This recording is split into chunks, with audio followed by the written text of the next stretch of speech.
ጤና ይስጥልኝ የተከበራችሁ ተመልካቾቻችን እንዴት አምሽታችኋል? 2 ሰዓት ሆኗል። ከኢትዮጵያ ቴሌቪዥን የምዕራፍ 3 የኢቲቪ 57 ዜናዎችን ይዘን ቀርበናል። አበይት ርዕሶቹን አስቀድማለሁ። ከሚያዝያ 25 ጀምሮ ለ3ኛ ዙር ሲካሄድ የነበረው የኢትዮጵያ ታምርት ኤክስፖ ተጠናቀቀ።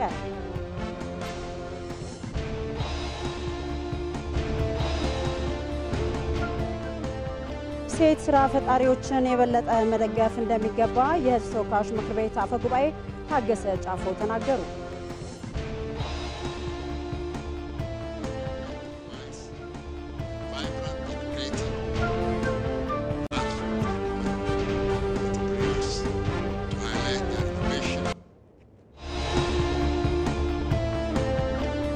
ከውጭ የካቶሊክ ቤተክርስቲያን ሊቀ ጳጳስ ምርጫ በቫቲካን በመካሄድ ላይ ይገኛል።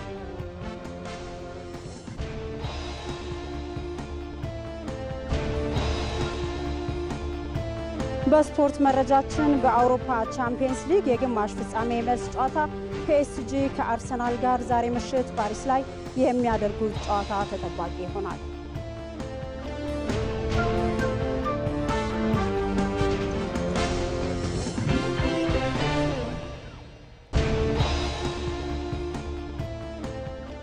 ተመልካቾቻችን የምሽት የኢቲቪ 57 ዜና አጀንዳችን ዛሬ እንደሚታወቀው ሚያዝያ 25 2017 ዓ.ም ላይ በጠቅላይ ሚኒስትር አብይ አህመድ በይፋ የተጀመረው የኢትዮጵያ ታምርት ኤክስፖ 2017 ዛሬ ሚያዝያ 29 ቀን ማብቂያውን አግኝቷል። በዚህ ጉዳይ ላይ ተጨማሪ መረጃ እንዲሰጡን የኢንዱስትሪ ሚኒስትሩን አቶ መላኩ አለበልን በቀጥታ መስመራችን ላይ ጋብዘናል። ሚኒስትሩን አስቀድሜ አመሰግናለሁ።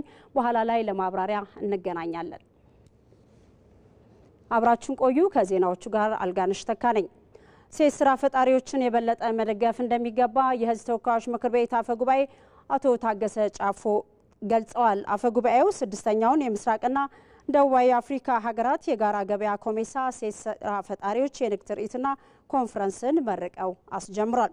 አፈ ጉባኤው በንግግራቸው ኮሜሳ ስርዓተ ጾታን ከሴቶች ኢኮኖሚ አቅም ጋር ለማስተሳሰር እየሰራ መሆኑን አንስተው ይህ ኢትዮጵያ ሴቶችን ተጠቃሚ ለማድረግ እየተከተለች ካለችው ስትራቴጂና ፖሊሲ ጋር የሚጣጣም እንደሆነ ጠቁመዋል። This trade fair provides a vibrant and creative platform for women entrepreneurs. ይህ የንግድ ፎረም ብቃት ያላቸውና በፈጠራ የተካኑ ሴቶች ፈጠራዎቻቸውን እንዲያስተዋውቁና ስትራቴጂካዊ ጥምረት እንዲፈጥሩ የሚያግዝ ነው። ኢትዮጵያም በጠቅላይ ሚኒስትር አብይ አህመድ መሪነት ሀገራዊ የሴቶች የልማት ስትራቴጂክ ንቅናቄን በመንደፍ ለሴት የሥራ ፈጣሪዎች የፋይናንስ ተደራሽነት ለማሳደግ የዲጂታል ክህሎትን ለማጎልበትና የገበያ ትስስር ለመፍጠር እየሰራች ትገኛለች። Digital literacy and market linkage for women entrepreneurs. የንግድና ቀጠናዊ ትስስር ሚኒስትር ዶክተር ካሳሁን ጎፌ በበኩላቸው ፎረሙ የሴቶችን ኢኮኖሚያዊ አቅም ከማሳደግ ባለፈ አጉሪቱ የነፃ ንግድ ቀጠናን ለመፍጠር በመታደርገው ጥረት ውስጥ ትልቅ አቅም እንደሚፈጥር ጠቁመዋል።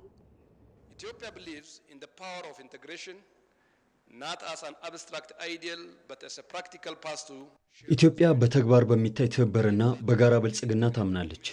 የኮሜሳና የሴቶች ፌዴሬሽን እውነተኛ ትብብር በሀገሪቷ ሴቶች ሙሉ ተሳትፎ እውን እንደሚሆን እናምናለን። ለዚህም ነው መንግስታችን በሴቶች ለሚሰሩ መካከለኛና አነስተኛ ኢንተርፕራይዞች ላይ እየሰራ የሚገኘው። በተጨማሪም አሳታፊ የሆኑ የእሴት ሰንሰለቶችን ማጎልበት፣ በሀገራዊ የንግድ ፖሊሲያችን ላይ አካታችነትን ማጉላት፣ የተመቸና አካታችነት ያለው የንግድ ምህዳርን ለመፍጠር እየሰራን የምንገኘው። We are laying the groundwork for a more inclusive trade environment.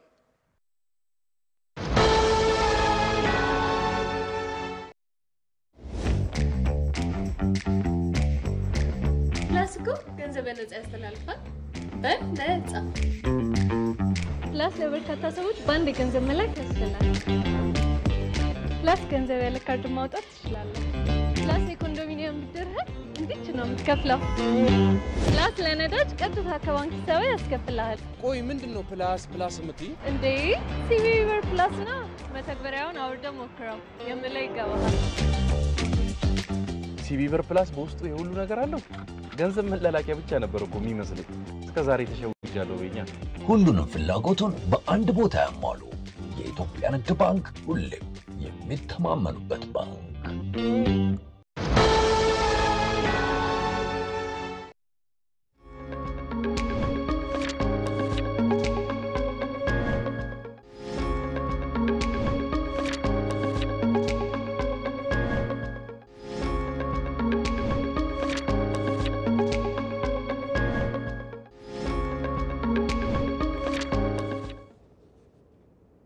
ተመልካቾቻችን ከኢትዮጵያ ቴሌቪዥን የኢቲቪ 57 ዜናዎቻችን ቀጥሏል። ቀደም ሲል መግቢያ ላይ እንደተናገርኩት ዛሬ የኢትዮጵያ ታምርት ኤክስፖ በይፋ ተጠናቋል። በይፋ እንደተጀመረው ይሄ ነው አጀንዳችን። በአንድ መረጃ ሰጥቼ ወደ እንግዳችን አልፋለሁኝ።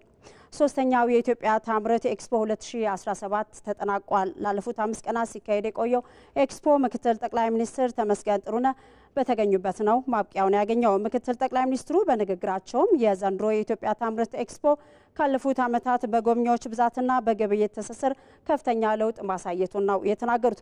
ተሳታፊ የአምራች ኢንዱስትሪዎች መጨመራቸውንና ያቀረቡት የምርት አይነት ብዛት ጭማሪ ማሳየቱንም እንዲሁ ምክትል ጠቅላይ ሚኒስትር ተመስገን ጥሩነህ አንስተዋል። ተመልካቾቻችን በዚህ ጉዳይ ላይ ተጨማሪ ማብራሪያ እንዲሰጡን እንግዳ በቀጥታ መስመራችን ላይ ጋብዘናል። እንግዳችን የኢንዱስትሪ ሚኒስትሩ አቶ መላኩ አለበል ናቸው። አቶ መላኩ አለበልን አስቀድሜ አመሰግናለሁኝ። እንደሚታወቀው ሚያዝያ 25 በጠቅላይ ሚኒስትር አብይ አህመድ የተጀመረውና በይፋ የተከፈተው የኢትዮጵያ ታምርት ኤክስፖ 2017 ዛሬ ተጠናቋልና ኤክስፖ ምን ያህል ግቡን መጥቷል ማለት ይቻላል?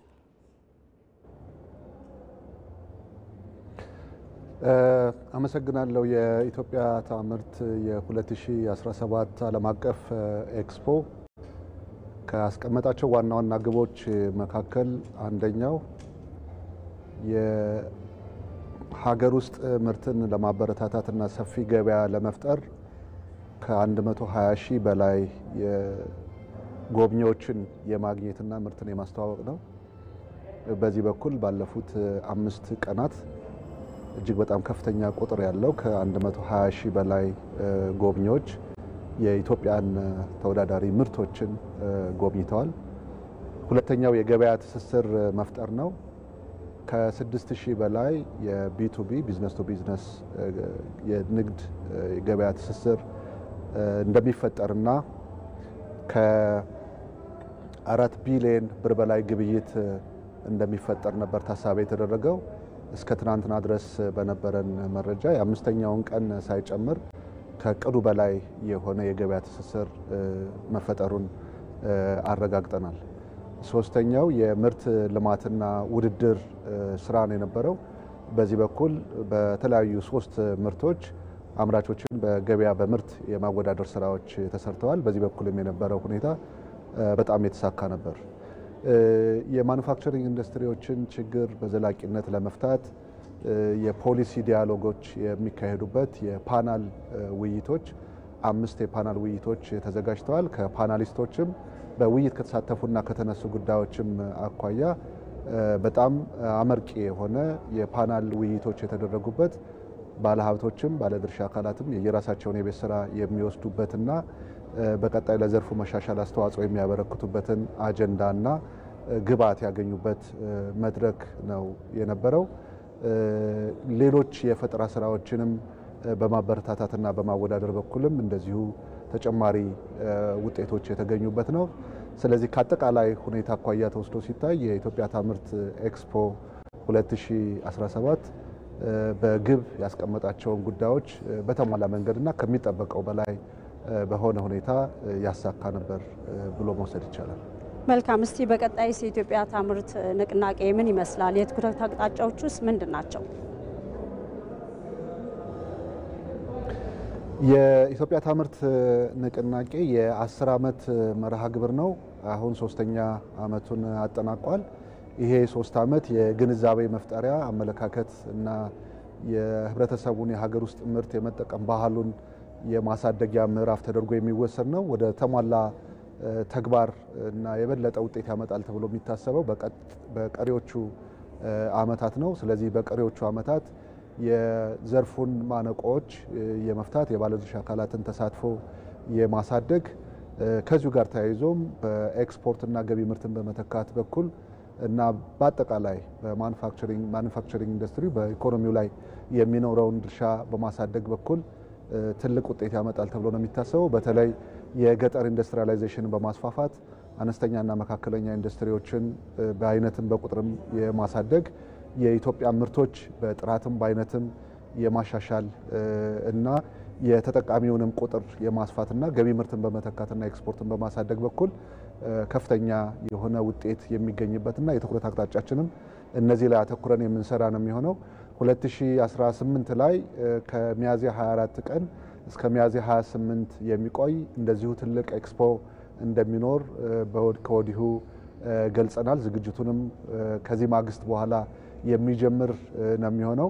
የሚቀጥለው ዓመት ምርትም በአይነትም በመጠንም በጥራት ከዚህ የተሻለ እንደሚሆን እንጠብቃለን። ምክንያቱም ያለፉት 2 ዓመታትን ከዛሬው ኤክስፖ ጋር ስናነጻጽር በጣም ከፍተኛ ውጤት የተገኘበት ስለሆነ በመጪዎቹ ዓመታትም የኢትዮጵያውያን እጆች የበለጠ የረቀቀ የተሻለ ጥራት ያለው ምርት የሚያመርቱበት ሁኔታ እንደሚኖርና ኤክስፖችንም ወደ ዓለም አቀፍ ደረጃውን የበለጠ እያሟላ ከፍ እያለ እንደሚሄድ ይጠበቃል። ይህንንም ለማሳካት ሚኒስቴር መስሪያ ቤታችን እና ተጠሪ ተቋማት ከባለድርሻ አካላት ጋር ተቀናጅቶ የሚሰራበትና በዘርፉ የተሰማሩ ባለሀብቶችን የሚደግፍበት አዳዲስ ኢንቨስትመንቶችንም ከሀገር ውስጥም ከውጭም የሚስብበትን ሁኔታ በተሻለና በተደራጀ መንገድ የሚሰራ ይሆናል ማለት ነው። መልካም። የኢንዱስትሪ ሚኒስትር አቶ መላኩ አለበል በቀጥታ መስመራችን ላይ ገብተው ለሰጡ ማብራሪያ አመሰግናለሁ። መልካም ምሽት ይሁንልዎት። እኔም አመሰግናለሁ። መልካም። እንቀጥላለን ተመልካቾቻችን። ሶስተኛው ዙር የኢትዮጵያ ታምርት ኤክስፖ ከሚያዝያ 25 ጀምሮ በአዲስ ኢንተርናሽናል ኮንቬንሽን ማዕከል በመካሄድ ላይ ሲካሄድ ነበረ። ዛሬ በተጠናቀቀው ኤክስፖ ከ5 ቢሊዮን ብር በላይ ግብይት ይፈጸማል ተብሎም ነው የሚጠበቀው። ሪፖርተራችን ሳምሶን ገድሉ በኤክስፖ ላይ ተገኝቶ ያደረገውን ቅኝት ተከታትለን እንመለስ።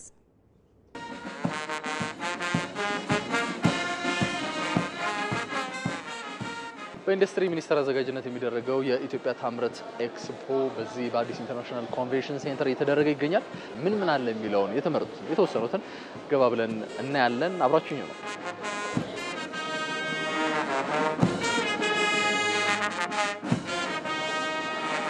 እንዴት አለ? ሰላም ነው። እንዴት አለ? ሁሉ ሰላም? ሁሉ ሰላም። ልታወቅ እሸት እባላለሁ። የአንበሳ ቴክኒካል ቴክስታይል ፋክተሪ ፕሮዳክሽን ማናጀር ነኝ። አሁን እነዚህ ምርቶች እየሸጣችሁ ነው? ወደ ገበያ እያወጣችሁ ነው? በትንሹ ለመከላከያ ይህንን ማቴሪያል ይህንን ቀበቶ ለመከላከያ አቅርበናል ካሁን በፊት አሁን ፊውቸር ደግሞ እነዚህ ነገሮች ኢምፖርት የሚደረገውን ማስቀረት ነው። የተለያዩ ምርቶች ናቸው። እንግዲህ ኢትዮጵያ ይሄንንም እያመረተች ነው። በጣም ትልቅ ማምረት የሚቻል አቅም አለ ማለት ነው። አዎ እንደዚህ እንዳረክ ወደ ውትድርና ሚና ብዙ ሰዎች ነው የሚሉን እዚህ ኤግዚቢሽን ላይ። እኔ በጣም ለኔ ያስገረመኝ ነገር ምን ነው ታውቃለህ? እንደዚህ ሁላ ኤክስፔክትድ ምን እንደረጋል መሰለኝም ነበር። የመጣ ሰው ሁላ እኛ ነው አፕሪሺየት የሚያደርጉት።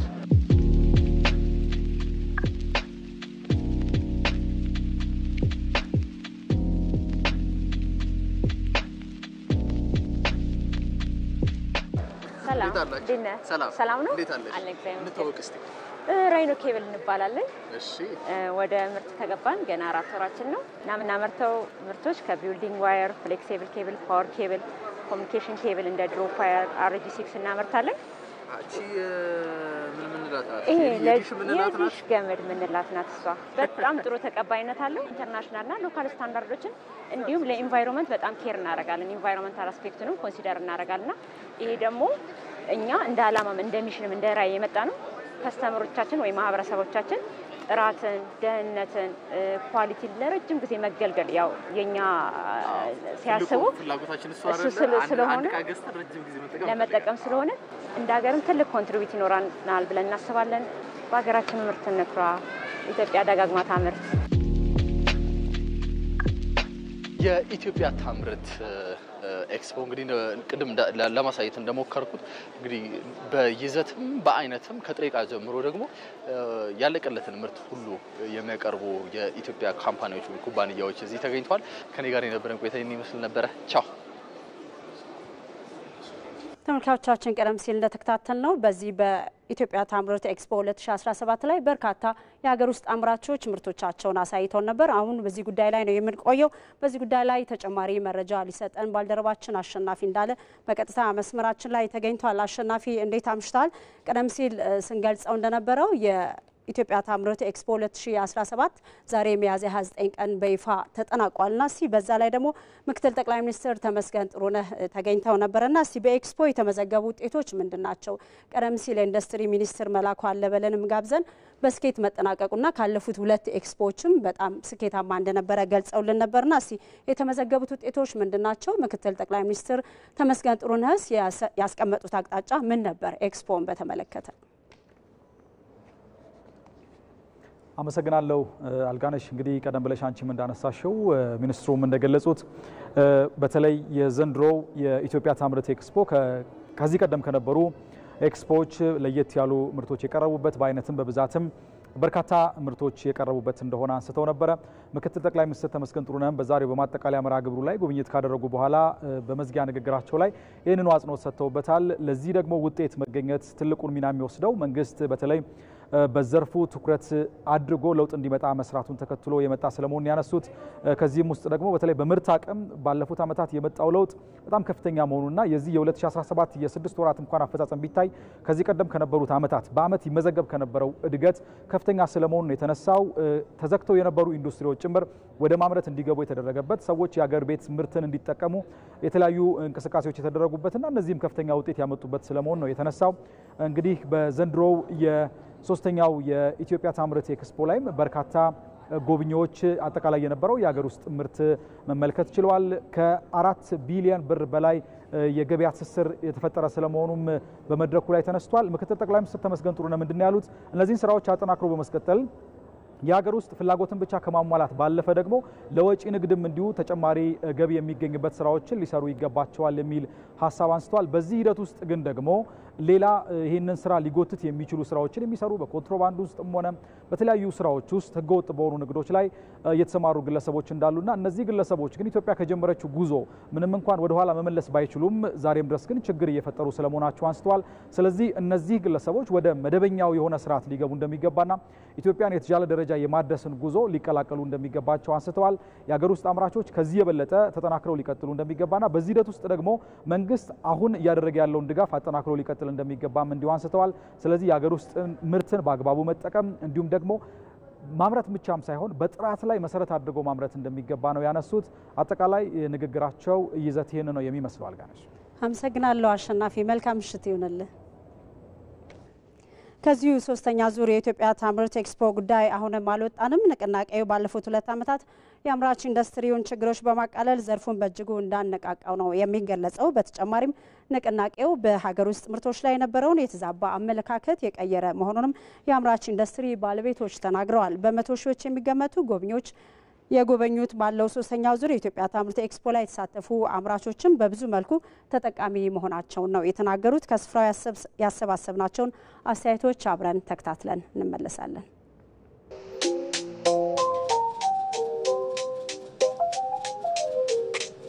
ዋናው እኛ የምናመርታቸው የስቴንሌስ ስቲል ፕሮዳክቶች የሆኑ ፉር ግሬድ የሆኑ የምግብ ፕሮሰስ ማረጊያ ማሽኖችን የምንሰራው። ከምንሰራቸው ማሽኖች መካከል ዛሬ ይዘናቸው የቀረብነው የወተት ማቀነባበሪያ ማሽን በስሞል ስኬል ደረጃ ላይ የሚሰራ እርጎ ፕሮሰስ የሚያደርግ ማሽን ይዘን የቀረብነው።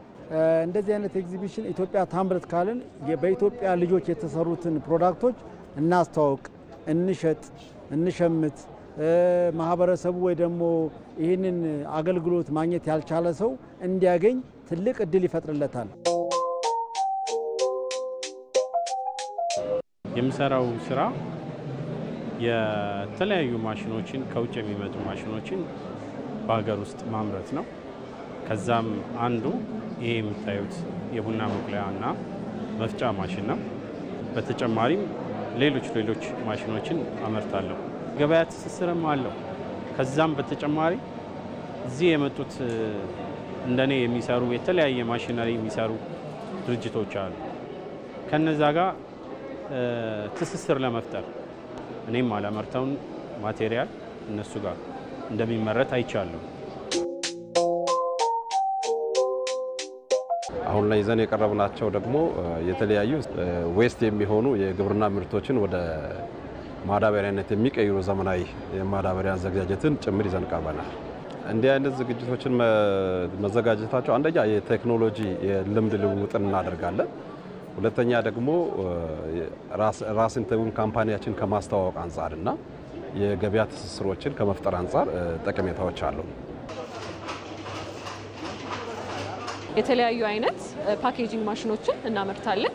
ከፈሳሽ ነገር አንስቶ ፓውደር ፕሮዳክት፣ ፍሪ ፍሎዊንግ ፕሮዳክቶችን እናመርታለን። በተጨማሪ ሳሙና ላይ የሳሙና መቁረጫ፣ የሳሙና ማሸጊያ እንሰራለን። እንደዚህ አይነት ኤግዚቢሽኖች አንደኛ ያው ህዝብ እንትንን ከከስተመር ጋር ያገናኛሉ እና እንደኛ አይነት ተኪ ምርት መሆን የሚችሉ ማሽኖችን ለገበያ ማስተዋወቅ ይቻላል ማለት ነው። ዛሬ ዘን የመጣ ነው እንግዲህ ተንቀሳቃሽ የሆነ ፖርተብል የወርቅ ማጠቢያ ማሽን ነው ይዘን። ይሄ ማሽን አሁን በጣም እንትን ላይ ገበያ ላይ በብዛት ዲማንድ አለ ያንን ነገር መስራት የሚፈልጉና ሰው በአነስተኛ መልኩ መስራት የሚፈልጉ ሰዎች በዛ ስራ ውስጥ መሰማራት ሲፈልጉ በትንሹ በዚህኛው ማሽን መስራት መጀመር ይችላሉ ማለት ነው። አንደኛ ጥሩ ኤክስፖዠር ይሰጣል፣ ከሌሎች ጋር እንድትገናኝ ያደርጋል። አንድ ሴክተር ውስጥ ሆነ አሁን ለምሳሌ ትልልቅ ዲማንድ የሚፈልጉ ሰዎች ይኖራሉ፣ ግን አንዳንዴ አትገናኙም። እንደዚህ አይነት ቦታዎች ላይ ስትቀር ያንንም ነገር ፈልገው ከሚመጡ ሰዎች ጋር የመገናኘት እድሉን ይፈጥርልሃል። ሁለተኛ ደግሞ ጥሩ የሆነ ልምድ ይሰጣል።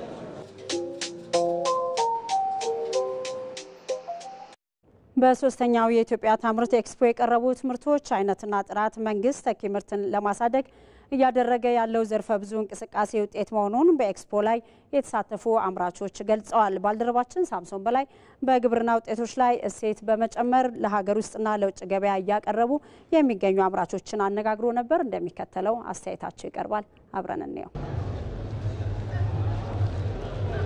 ክቡራትና ክቡራን ተመልካቾቻችን የምገኘው በአዲስ ኮንቬንሽን ማዕከል ነው። በዚህ ማዕከል ባሳለፍነው ቅዳሜ በጠቅላይ ሚኒስትር አብይ አህመድ ተመርቆ የተከፈተው ሶስተኛው ኢትዮጵያ ታምርት ኤክስፖን ለመታደም ነው እዚህ የተገኘሁት። እንግዲህ በዚህ ቆይታዬ ዞር ዞር እያልኩ የተለያዩ በሀገር ውስጥ የተመረቱ ውጤቶች ከግብርና ጋር የተያያዙት ምን ይመስላሉ የሚለውን ወደ እናንተ ማድረስ ነው የሚሆነው። በነገራችን ላይ ከዚሁ ጋር በተገናኘ ወደ 288 የሚሆኑ አምራቾች በዚህ ማዕከል ይገኛሉ። ወደ መግቢያ አካባቢም ለማየት እንደሞከርኩት እንግዲህ የተለያዩ ከተሽከርካሪ ጀምሮ ኬሚካሎችን ጨምሮ የግብርና ምርቶችን አካቶ ሌሎች የጨርቃ ጨርቅ ውጤቶች፣ ሌሎችም አይነት በርካታ ምርቶች በዚህ ማዕከል ውስጥ እንግዲህ ለእይታ ቀርበዋል። ምን ምን ናቸው የሚለውን አብረን ወደ ውስጥ ገብተን እንመለከታለን። አብራችሁ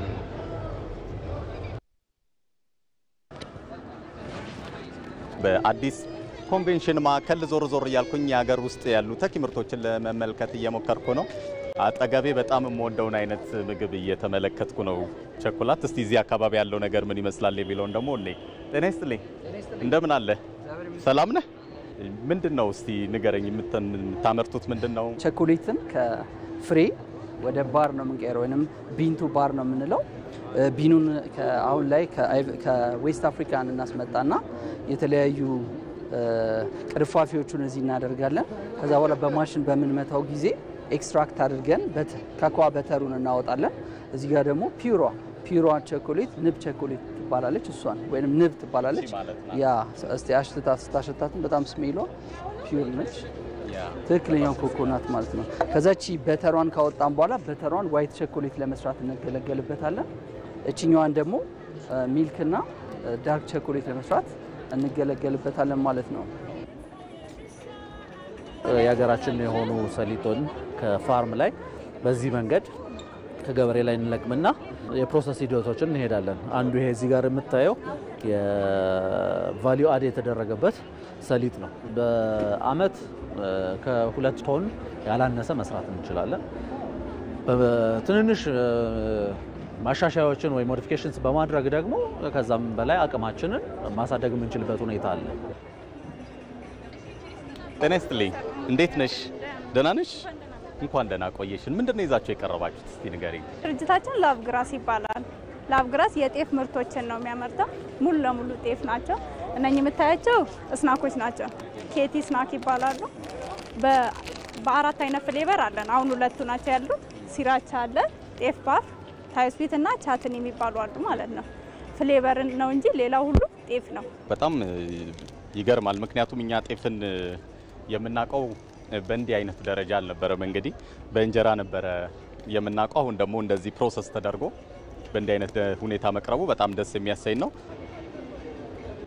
ተመልካቾቻችን እንግዲህ በአዲስ ኮንቬንሽን ማዕከል ባሳለፍነው ቅዳሜ በጠቅላይ ሚኒስትር ተመርቆ ተከፍቶ እንግዲህ በርካቶችን ሲያሳትፍ የነበረውን የሶስተኛውን ኢትዮጵያ ታምርት የተሰኘውን ኤክስፖ ነው ዞር ዞር ብለን አብረን ስንቃኝ የነበረው። እንግዲህ በዚህ ጉብኝታችን በጣም በርካታ ምርቶች ከውጭ እናስገባቸው የነበሩትን በሀገር ውስጥ በመተካት የውጭ ምንዛሬ በማዳን አልፎ ተርፎም ደግሞ የውጭ ገቢንም በማግኘት ሰፊ ስራዎች እየተሰሩ እንደሆነ ለማየት ችለናል። እንግዲህ እነዚህ ሁሉ እንቅስቃሴዎች ኢትዮጵያ በቀጣይ ገቢ ምርቶችን በሙሉ በመተካት በተቃራኒው ደግሞ ወጪ ምርቶችን በማብዛት የውጭ ምንዛሬን ማዳን የውጭ ምንዛሬን ማግኘት የምትችልበት እድል ላይ በትኩረት እየተሰራ እንዳለ እንግዲህ ማሳያ መሆኑን ለመጠቆም እንወዳለን። አብራችሁኝ ስለነበራችሁ እጅግ አድርጌ አመሰግናለሁ። ጤና ይስጥልኝ።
ከኢትዮጵያ ቴሌቪዥን የኢቲቪ 57 ዜናዎቻችን እንደቀጠሉ ናቸው።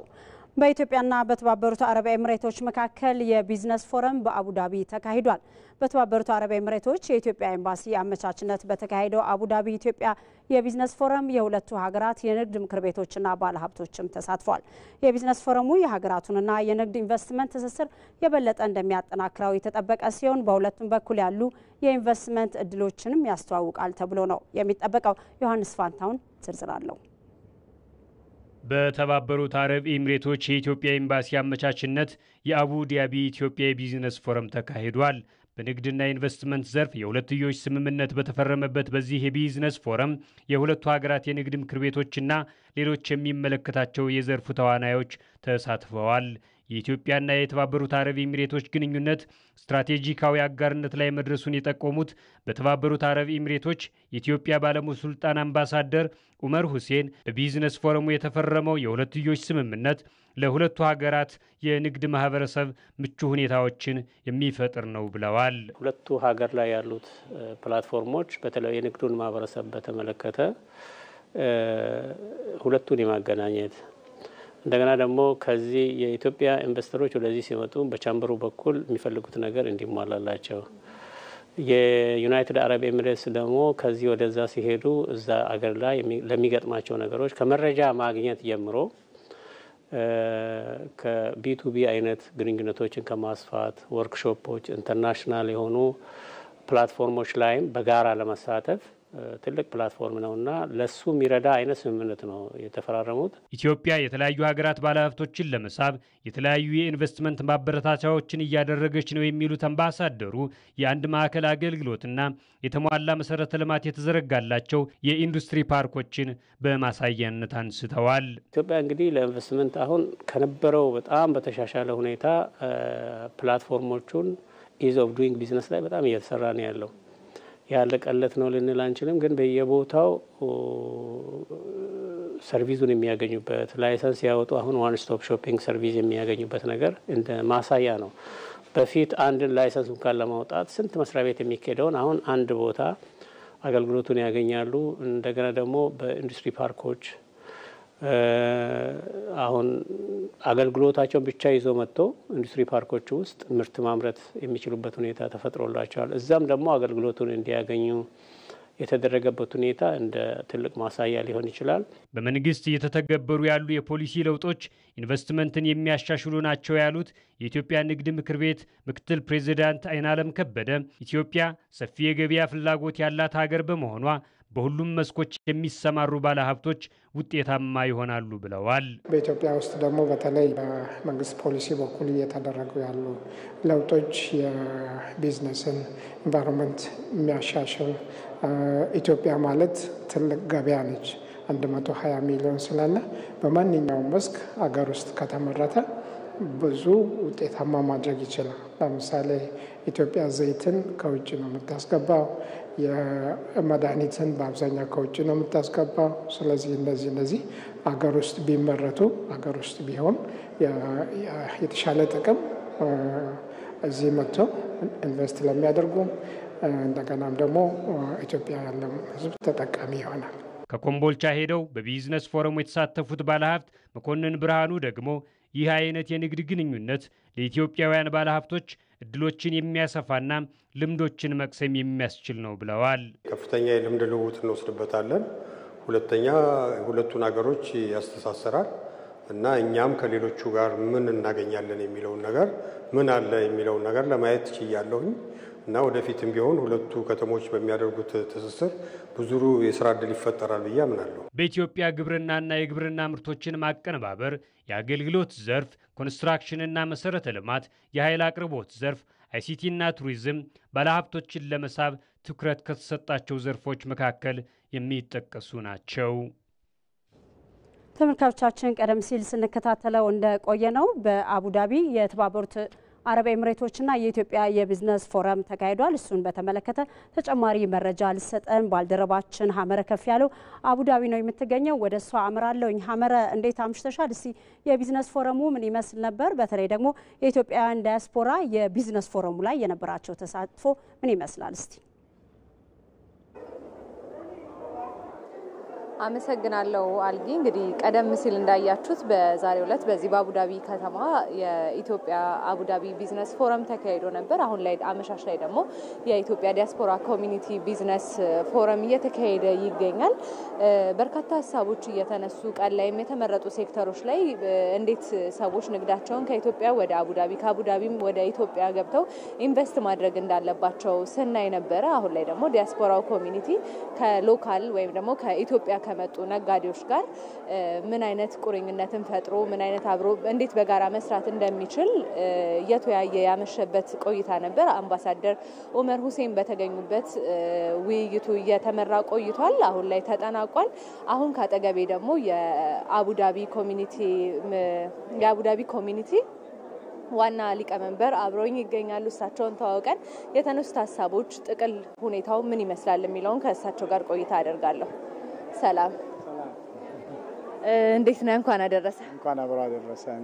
በዛሬው ዕለት እንግዲህ ከአቡዳቢ ቢዝነስ ኮሚኒቲ ጋር ትልቅ የሆነ ስምምነት ተፈራርመናል እና ለእኛ ኢትዮጵያውያን በዋናነት ጥቅሙ ምንድን ነው? በተለይ ደግሞ እዚህ ሀገር እየኖሩ ሀገራቸውን ማልማት ለሚፈልጉ ዲያስፖራ ኢትዮጵያውያን ያለው ጠቀሜታ ምንድን ነው? በጣም አመሰግናለሁ። እንግዲህ ዛሬ እንዳያችሁት በደማቅ ሁኔታ የኢትዮጵያን ቀን ፓርቲ የሆነው የቢዝነስ ፎረም ቀን ነው። ኖርማሊ ኢትዮጵያኖች በአመት ባንዴ ይገናኙና ባህላቸውን እንደውም ደግሞ በስራ ቢዚ የሆነው ጭንቅላታቸውን በህብረት የሚያከብሩበት ኢትዮጵያን ቀን የሚባል ነበር።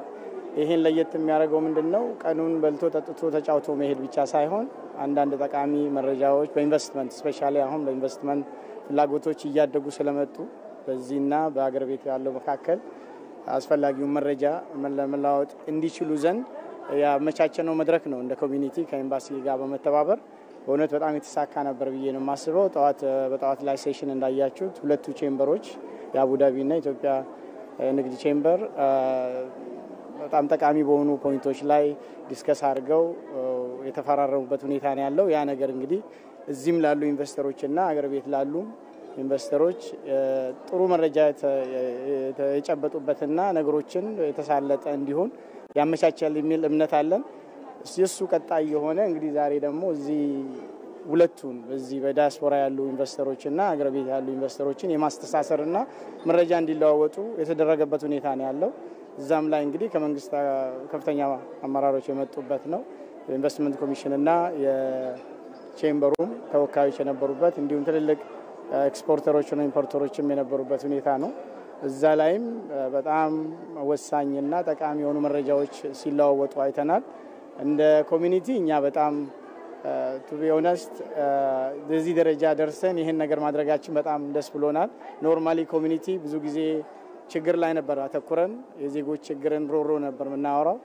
አሁን አንድ ደረጃ ከፍ ብለን ደግሞ ይሄን ማመቻቸት መቻል ይሄ እንግዲህ ያለንን ወደፊት ተስፋና ብሩህ ተስፋ ነው የሚያሳየው።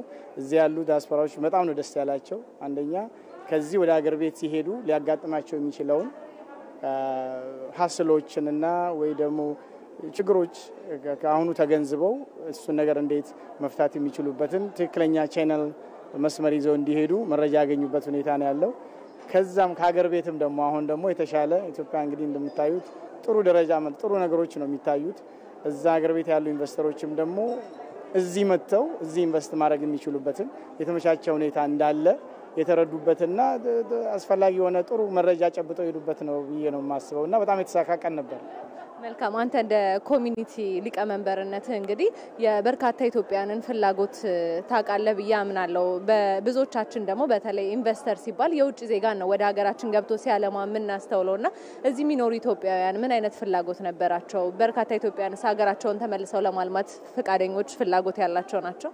በእውነቱ ከሆነ እዚህ ያለው ለየት የሚያደርገው ከሌላው ዳያስፖራ በጣም ሀገር ወዳድ ዳያስፖራ ነው ያለው።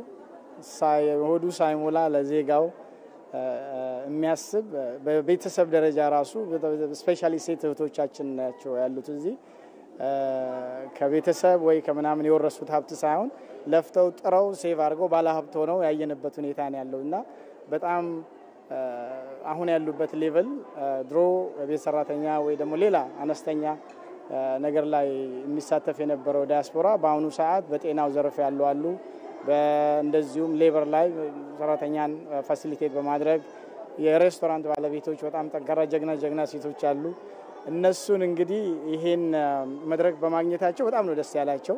እኛም እንደ ኮሚኒቲ እንደነሱ ሪፕሬዘንታቲቭ ይሄንኑ ታርጌት አድርገን ነው እነኚህ ሞራል ያላቸውን ገና ሌላ የውጭ ዜጋን ከመመኘት የኛኑ እዚሁ ያካበቱትን ሀብትና እውቀትና ኤክስፒሪየንስ ወደ ሀገር ቤት በኮንፊደንስ እንዲሄዱ ወኔ የተሞሉበት ሁኔታ ነበርና በጣም የተሳካ ነበር። በአጠቃላይ በጣም አመሰግናለሁ። መልካም ጊዜ እንዲሆን እመኛለሁ። እሺ አልጊ እንግዲህ እንደሰማሹ ለበርካታ ኢትዮጵያውያን በር ከፋች የሆነ ፎረም ወይም ደግሞ ውይይት መድረክ ነበረ። ይሄን ይመስላል እዚህ ያለው ቆይታ። መልካም ጊዜ። አመሰግናለሁ። ባልደረባዬ ሀመረ ከፍ ያለው ከአቡዳቢ ለሰጠሽኝ መረጃ አመሰግናለሁ። መልካም ምሽት ይሆንልሽ። ወደ ሌላ ዜና እናልፋለን። የኢትዮጵያ ሴቶች ፌዴሬሽን የሴቶች አጀንዳ ለሀገራዊ ምክክር ኮሚሽን አስረክቧል። ፌዴሬሽኑ ያስረከበው አጀንዳ በ8 ክፍሎች የተዘጋጀ ሲሆን በተለያዩ ዘርፎች የሴቶችን ተጠቃሚነትና ተሳታፊነትን ሊያሳድጉ የሚችሉ መሆናቸውም ተገልጿል። የኢትዮጵያ ሴቶች ፌዴሬሽን ከሀገራዊ ምክክር ኮሚሽን ጋር በቅርበት እየሰራ ነው ያሉት የፌዴሬሽን ፕሬዚደንት አስካል ለማ የሴቶችን ተጠቃሚነት ለማረጋገጥ እየተሰራ እንደሚገኝም ነው የገለጹት። ፕሬዚደንቱ አክለውም በአጀንዳው ላይ ትኩረት ሊደረግባቸው የሚገቡ ጉዳዮች ተቀምጧል። በቀጣይም ከኮሚሽኑ ጋር የሚሰራውን ስራ ተጠናክሮ እንደሚቀጥል ገልጸዋል። ከኢኮኖሚ እድገት፣ ከማህበራዊ ጉዳይ፣ ከፖለቲካ ተሳትፎ የሚያርቋቸው አመለካከት ጥያቄዎች አሉ። እነዛ ህብረተሰቡ፣ የሃይማኖት አባቱ፣ የሀገር ሽማግሌው፣ ህዝቡ ይሄ ሴቶችን የሚጎዳ ነው፣ ከተሳታፊነት የሚያደናቅፍ ነው ብሎ ተወያይቶ ከዛ ነገር እንዲቆጠብ የሚያደርጉ አጀንዳዎች አሉ።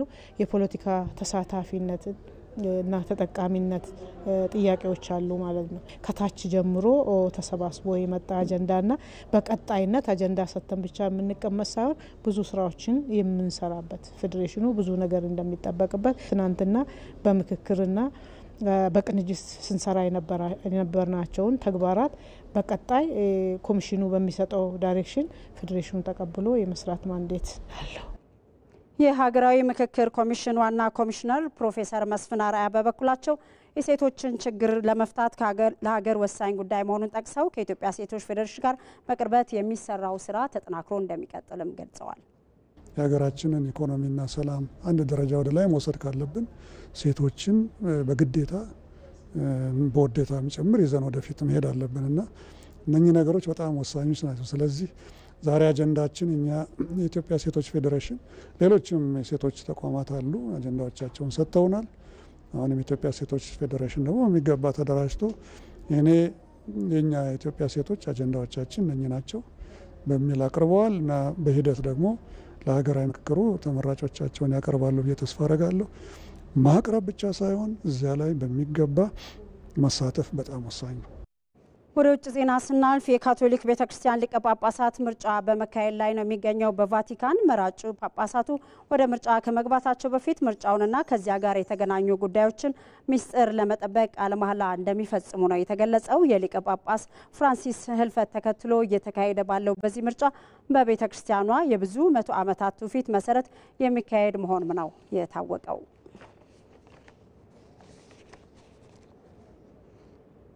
በስፖርት መረጃችን በአውሮፓ ቻምፒየንስ ሊግ የግማሽ ፍጻሜ መልስ ጨዋታ ፒኤስጂ ከአርሰናል ጋር ዛሬ ምሽት ፓሪስ ላይ የሚያደርጉት ጨዋታ ተጠባቂ ነው። በመጀመሪያ ዙር ጨዋታ ፒኤስጂ 1-0 ማሸነፉ የሚታወስ ነው። ተመልካቾቻችን ከኢትዮጵያ ቴሌቪዥን በ3 ምዕራፍ ወደ እናንተ ሲደርስ የነበረው የረቡዕ ምሽት የኢቲቪ 57 ዜናችን ተጠናቋል። አልጋነሽ ተካ ዜናዎችን ወደ እናንተ በማድረስ አብሬያችሁ ቆይቻለሁ። ስለተከታተላችሁ እናመሰግናለን። መልካም ምሽት ይሁንላችሁ።